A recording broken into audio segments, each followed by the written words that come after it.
Salam sejahtera bagi semua dimanapun kita berada. Jumpa lagi kita dalam Suara Gembala Gemibem. Dan dalam edisi kali ini kita akan merenungi tentang kasih yang menumbuhkan pengharapan.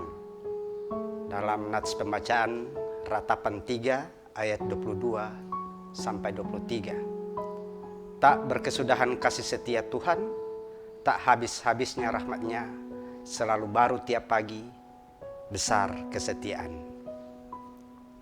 Umat yang diberkati Tuhan kita Yesus Kristus, dalam penulisan kitab Ratapan ini dilatar belakangi oleh bangsa Israel yang mengalami musibah yang menghancurkan kota dan penduduk Yerusalem, serta mengalami pembuangan ke negeri asing.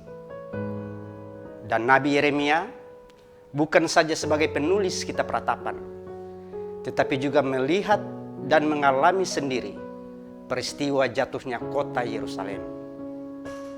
Namun, di balik derita yang dialami oleh Yeremia dan bangsa Israel pada zaman itu, ada berita yang menguatkan bangsa Israel dan juga kita di masa kini. Ya, di balik setiap derita ada berita yang ingin disampaikan, yang menjadi sumber pengharapan bagi setiap orang percaya, bahwa kasih setia Tuhan tidak pernah lepas dari kehidupan umat yang percaya kepadanya. Umat yang diberkati oleh Tuhan kita Yesus Kristus, dalam perjalanan kehidupan kita tidak lepas dari yang namanya penderitaan. Baik duka cita, sakit penyakit, pergumulan dalam rumah tangga, dalam pergaulan, di tempat kerja dan lain sebagainya. Terlebih saat ini kita sedang menghadapi persoalan penyebaran virus corona yang sedang melanda dunia sampai saat ini.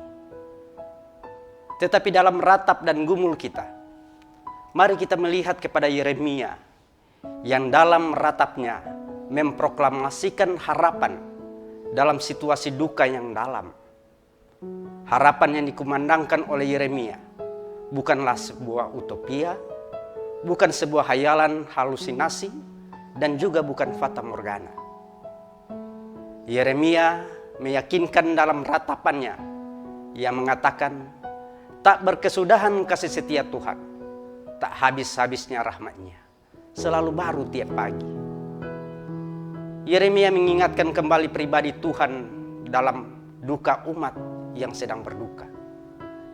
Kasih dan kesetiaan Tuhan begitu besar. Itu adalah alasan untuk tetap memiliki pengharapan, mengenal siapa Tuhan itu, dan menyadari bagaimana posisi umat terhadap Tuhannya. Masa yang telah berlalu tidak lagi dapat diubah, tetapi masih ada masa yang akan datang. Kesempatan yang Tuhan berikan tidak berkesudahan, tak habis-habisnya. Masih ada waktu untuk berbenah diri. Harapan masih ada, bukan dengan mengandalkan kekuatan manusia, tetapi mengandalkan kasih setia Tuhan. Setiap hari baru yang Tuhan berikan adalah tanda dan bukti pengharapan baru yang Tuhan berikan kepada kita. Akan selalu ada pengalaman dan kesempatan yang baru yang selalu Tuhan anugerahkan kepada kita. Jika demikian halnya, maka kita perlu untuk terbuka kepada Tuhan, merendahkan diri di hadapan-Nya. Sebab harapan baru yang akan datang itu hanyalah karena anugerah Tuhan semata. Jika yang kita nantikan adalah harapan yang lebih baik, maka bersiaplah untuk mau diperbaharui oleh kuasa firman Tuhan. Ratapan umat yang menderita yang boleh disampaikan oleh Yeremia sesungguhnya didengar oleh Tuhan. Dia datang dengan anugerah-Nya menebus dan mengangkat manusia dari kehancuran akibat dosa.